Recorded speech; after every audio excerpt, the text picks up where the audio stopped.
బండి సంజయ్ నిజంగానే మొగోడైనట్టయితే, నిజంగానే కేంద్ర హోంమంత్రి అయినట్టయితే, నిజంగానే నైతికత ఉన్నట్టయితే, దమ్ము ధైర్యం ఉన్నట్టయితే ఆ అడ్డమైన అధికారి ఎవడు, వాని పేరు ఎందుకు చెప్పట్లేవు బయటికి?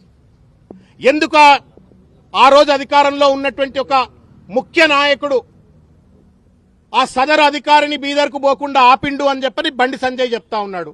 దమ్ము లేదా బండి సంజయ్ నీకు? చెప్పు, అధికారి పేరు చెప్పు. ఆ రోజు ఉన్నటువంటి ఒక ముఖ్య నాయకుడు ఎవడో వాడి పేరు చెప్పు.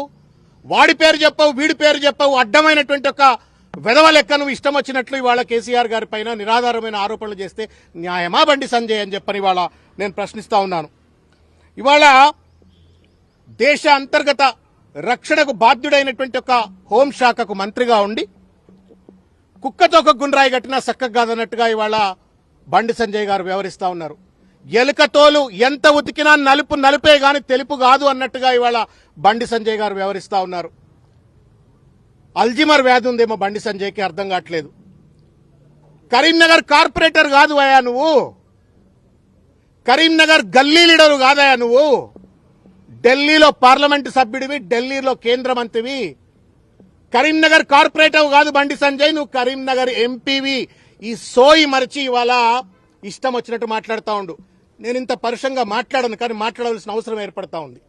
ఎందుకంటే ఉన్నతమైనటువంటి ఒక పదవుల్లో ఉన్న వాళ్ళు ఆరోపణలు చేసినప్పుడు ఆ ఆరోపణలను సహేతుకంగా రుజువు చేయవలసిన ఒక బాధ్యత వాళ్ళపైన ఉంటుంది. వెనకటికి ఒక ఎర్రోనికి మల్లెపువ్వు ఇస్తే ఎక్కడో పెట్టుకుని వాసన చూసినట్టుగా ఇవాళ అంత పెద్ద కేంద్ర మంత్రి పదవిని నరేంద్ర మోడీ కట్టబెట్టి, భారతీయ జనతా పార్టీ కట్టబెడితే ఆ పదవిలో కూర్చొని వాడెవడో అడ్డమైనోడు ఏదో చెప్తే ఇంకెవడో అడ్డమైనోడు ఇంకేమో చెప్పిండు అని చెప్పని అడ్డమైన భాషలో అడ్డదిడ్డంగా బండి సంజయ్ మాట్లాడుతూ ఉంటే నవ్వాలనా ఏడవాలనా సిగ్గుపడాలనా అర్థం కావట్లా. Bandi Sanjay is not an individual. Bandi Sanjay Bharatiya Janata party నాయకుడే కాదు, బండి సంజయ్ నా భారత ప్రభుత్వానికి కేంద్ర మంత్రి కూడా. ఒక మంత్రి హోదాలో ఉండి తెలంగాణ తొలి ముఖ్యమంత్రి, ఇవాళ శాసనసభ్యుడు, leader of the opposition, Telangana జాతిపిత కేసీఆర్ పైన ఇష్టం వచ్చినట్టు ఆరోపణలు చేస్తూ ఉంటే సిగ్గు శరం లేదా బండి సంజయ్ నీకు? అసలు నువ్వు లా చదువుకున్నావా? లా చదువుకోపోయి అసలు నీకు చదువచ్చా చెప్పు నాకు. నీకు చదువు రాదని అనిపిస్తా ఉంది. సిగ్గు ఎగ్గు లేదు బండి సంజయ్కి. వాడెవడో సన్నాసిగాడు చెప్పిండు అని చెప్పని మీడియా ముఖంగా అడ్డదిండగా మాట్లాడే ముందు పో, మెజిస్ట్రేట్ దగ్గరికి పో, పోలీస్ స్టేషన్కి పో, కంప్లైంట్ లాడ్జ్ చేయి. Who prevents you to stop the enquiry? ఎవరు ఆపుతా ఉన్నారు నేను బండి సంజయ్ ఎంక్వైరీ చేయకుండా?